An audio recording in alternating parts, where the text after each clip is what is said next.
Atong sayro ng dugang pang mga balita sa Mindanao. Makauban nato si Efren Mamak live sa General Santos City. Efren. Salamat Sara. Pipila ka lugar sa Cotabato ang gibahag gumikan sa daot nga panahon. Samtang kapin gatos ka magbanay sa Sultan Kudarat Maguindanao del Norte ang mihiklin gumikan sab sa pagbaha. Ani ang detalye.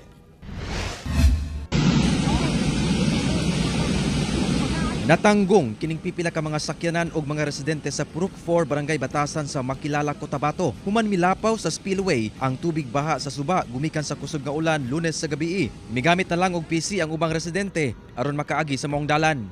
Milapas sab sa hawak sa tao ang level sa tubig baha nga misulod sa pipila ka kabalayan sa Barangay Bulod sa lungsod sa Pikit, Cotabato. Daw dagat na sab ang kadalanan sa Barangay Tubon sa Bigkawayan, Cotabato. Gawas sa mga balay, nahumol sab sa baha ang mga basakan. Nahumol sab sa tubig baha ang mga gamit sulod ni ining usa ka panimalay sa maong lungsod. Halos dagat na sab ang palibot sa maong kabalayan gumikan sa kataas sa level sa tubig baha. Uy, kaluoy, daw kayong kabaon. Ano siya, namatay na yun. Sa Magpet, Cotabato, doon na say mga hayop ang nalumos. Sama ni ining usa ka kalabaw sa Barangay Bantak. Sumala sa PDRRMO Cotabato, upat ka munisipyo ang grabeng naapektuhan sa baha nga mao ang Magpet, Bigkawayan, Libungan ug Pikit. Anasab sa 18 ka munisipyo ang nagsuspende sa mga klase gumikan sa mga pag-ulan. Posible sab matud pa nga magdeklara og state of calamity ang Magpet. Nag-meeting kahapon ang Municipal Disaster Restoration Management Council nila at nag-recommend na magde-declare sila. So itatakel yan ngayon sa Sangguniang Bayan. Papasa sa Sangguniang Bayan din ang Magpet ang unang magde-declare ng state of calamity ngayon. Padayon pang ginasuta sa PDRRMO Cotabato ang ihap sa mga apektadong magbanay sa pagbaha.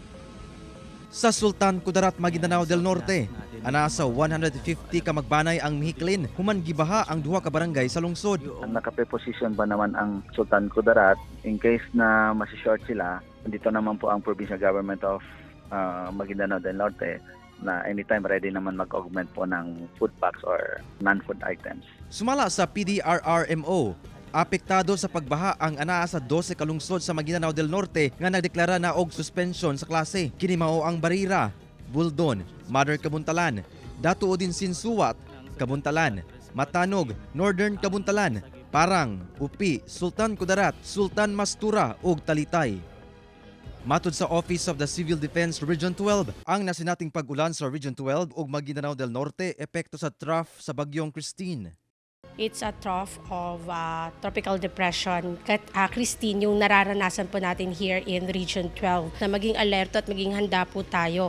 Lagi po natin ihanda yung mga emergency go bag natin sa ating pamilya at kung kinakailangan po lumikas ay lumikas po tayo at sumunod tayo sa mga abiso ng ating mga barangay DRRM committee. Kauban si Gary Balantay ug Bong Vicencio, Efren Mamak. 1 Mindanao.